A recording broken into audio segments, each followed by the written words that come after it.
Da buoni montanari siamo abituati a muoverci a piccoli passi e senza dar nulla per scontato, quindi mancano pochi metri alla vetta e quindi siamo consapevoli del grande lavoro, ma siamo ancora consapevoli che la vittoria non l'abbiamo portata a casa. Mancano 4 giorni al verdetto definitivo per l'assegnazione delle Olimpiadi invernali del 2026 e nonostante i segnali incoraggianti, per primo è il sindaco di Cortina a richiamare alla concretezza. Il 24 infatti in Svizzera, a Losanna, il Comitato Olimpico Internazionale deciderà se Milano-Cortina o Stoccolma-Are. E già qui un piccolo segnale a favore dell'Italia arriva dalla richiesta di chiarimenti agli svedesi, con la capitale che, pur garantendo quanto richiesto, ha deciso di non firmare il contratto come città ospitante. E questo alimenta l'ottimismo tra le Dolomiti, che tra l'altro mercoledì festeggiano i 10 anni dall'inserimento nella lista dei patrimoni UNESCO.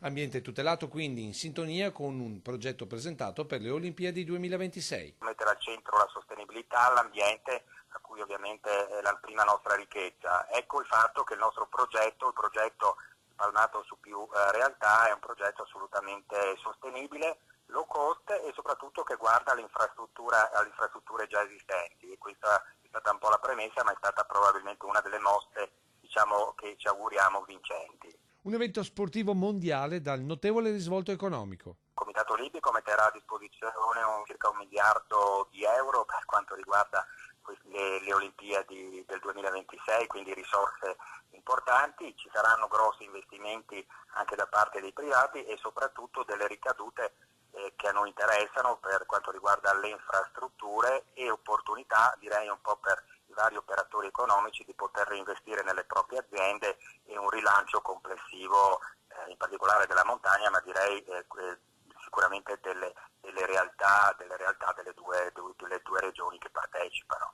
Milano-Cortina vuol dire Lombardia e Veneto, ma anche Trentino che sta supportando la candidatura. Un pezzo d'Italia quindi che corre per un evento che porterà benefici a tutta la nazione. Lunedì a Losanna, con la delegazione che conta 66 medaglie d'oro come testimonial e guidata dal sindaco, ci sarà anche il Premier Conte, mentre la Perla delle Dolomiti attenderà davanti ai grandi schermi la decisione. Faremo una serie di iniziative e anche dirette con Losanna sotto il campanile, quindi nella piazza Angelo di Bona. Un pomeriggio di grandi emozioni che Media Nord-Est seguirà con collegamenti e servizi per descrivervi in diretta le emozioni della candidatura a Milano-Cortina 2026.